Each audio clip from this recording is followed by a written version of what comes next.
Okay, here we are, 21st of October. Yesterday, after a couple, about 4.5 hours of work, I discovered a hydraulic line that had broken up midway in the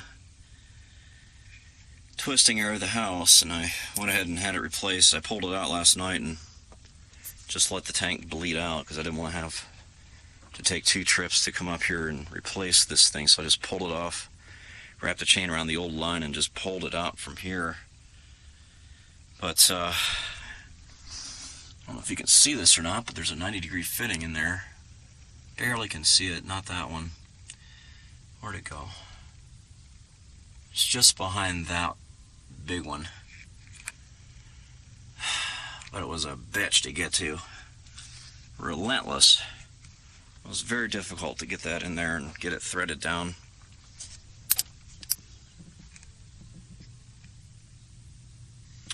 But I finally got it. I decided to go with a 90-degree fitting anyway to match the rest of the lines. I figured there must be a reason to have it in there. The hose I had made was 11 foot 6 inches. That was the exact dimensions. I think they might have gave me 12 feet because this thing is just too long, especially if I go without that 90-degree fitting down at the bottom. It was just way too long. But I went ahead and put a swivel in here. Right there. That's where it hooks up. So now there's a swivel, and there's only one more hose that I have seen that goes from the top to the bottom, which is this ugly bastard right here. And it's got a really bad kink in it down at the bottom. That one's next. I'll just let it blow. Hopefully it won't be a main function. But you can see way down in there. This whole thing is just a big octopus mess. Let's go down over here. But I want to document this.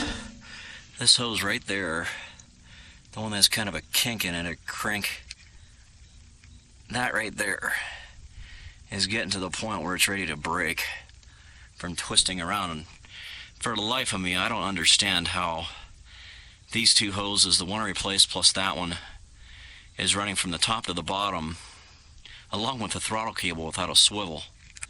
But whenever I replace those, I'm going to put a swivel in there. I paid $200 on that hose, this brand new one here with that braided cover.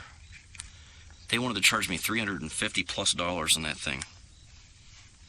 I said, there's just no way I'm paying that kind of money for that hose.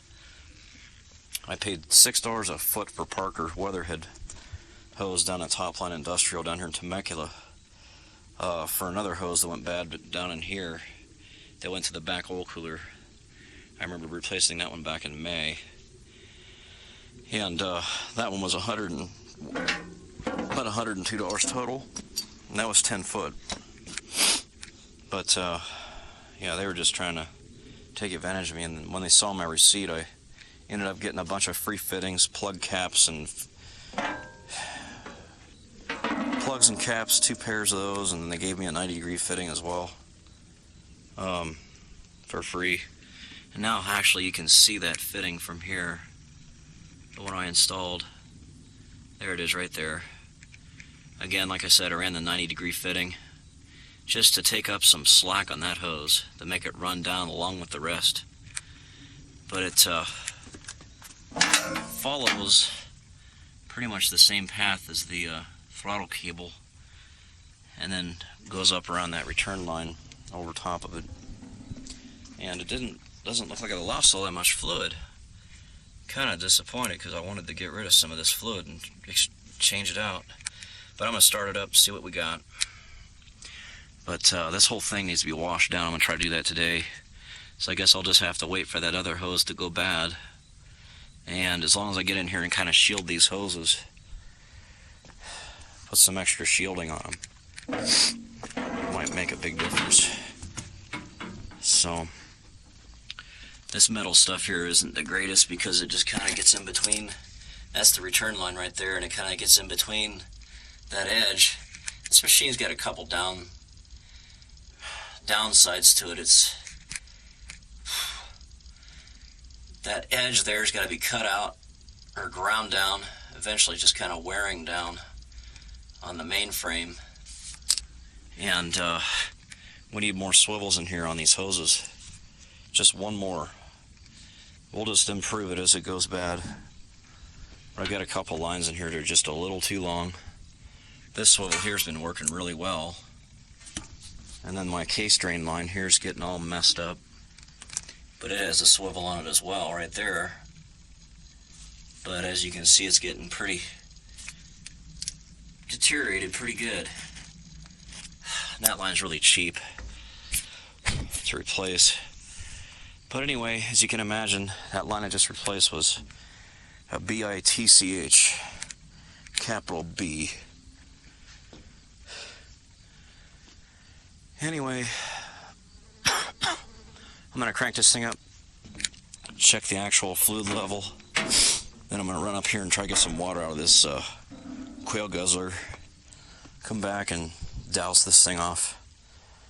And I'll just reach in here with my hands and just pick it out. So, machine's been working pretty good. I've just been discovering a couple engineering design flaws on this machine, which really doesn't cost that much to replace or fix. With proper modification, this machine can do tremendous work. We're all the way up here now, up on that ridge. Right there. I did basically from here over to there in about 2.5 hours of work, which is probably at least I'm guessing 3 to 4 acres.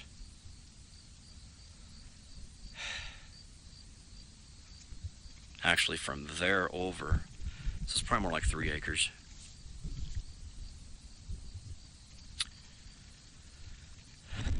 Okay, out that way is San Diego. You can't see it, but it's very humid now because we've had some rain this last weekend, and communications tower is way up there. Alright, that's it.